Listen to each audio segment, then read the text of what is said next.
that fair. Do you hear that? Honey, it's probably just a drunken, semi-naked mock exorcism.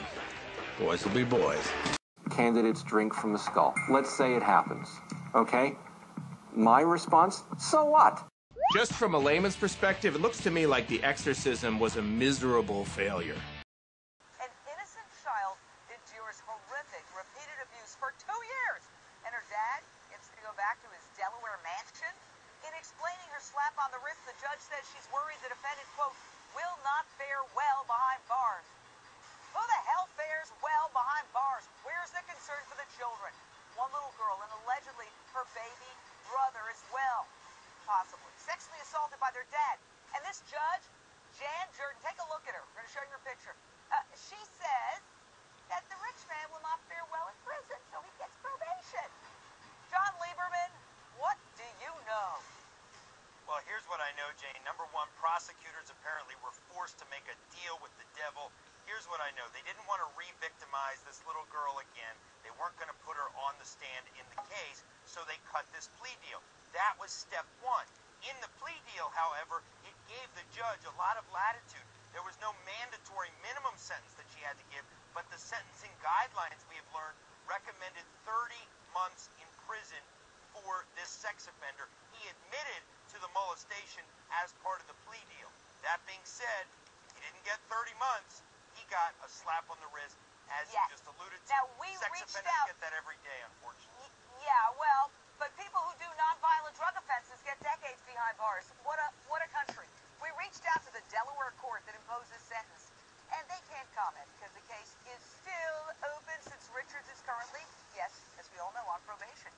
Originally, Judge Jordan gave him 8 years and then said, never mind, we're just going to suspend that entire sentence unless you violate your probation because you won't fare well in jail. What about the prosecutors? Did they drop the ball too? Should they have offered this weak plea deal that carries no mandatory minimum? Eugene Marr, you're our special guest tonight. You used to be the attorney for the defendant, this DuPont heir. How do you defend this? This is a very, very awful crime. Sexually assaulting your own daughter. How can you defend no jail time?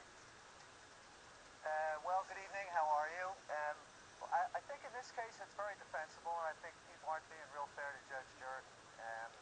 She's not the easiest judge in the world. The prosecutor in this case made a decision, as you already mentioned, not to re-victimize the child and force them to testify during the course of the trial. Judge Jordan was presented with a tremendous amount of mitigating information about Mr. Richards and his background and his shortcomings and his problems. And although she gave him probation, she put a tremendous amount of conditions on him, which I note have not been violated. Look, I'm sorry, but the fact that he's on the sex registry, who checks the sex registry? This man, nobody knows. Nobody knew that this guy was on probation for this heinous crime because this case was really never out there. Why? Because, well, the authorities say that they don't issue press releases on cases like this. How do we find out about all the other cases? The idea, Eric Schwartzreich, criminal defense attorney, that, well, he's on probation and this is a tough judge and we didn't want to re-victimize the children. You know what I'm worried about? Victimizing other children. Jane, first of all, being on the registered sex offender list, that is a punishment. Well, this is a heinous crime. Once you're on the registered sex offender list, most times you're living underneath a bridge. As a you know what? Not if you're living in a mansion. Not if you're living in a mansion. You might be living in a mansion, but that mansion, if it's near a school or there's certain restrictions, you might not be living in a mansion. Near a school. Look at the lawn. It's not near anything. It's a mansion.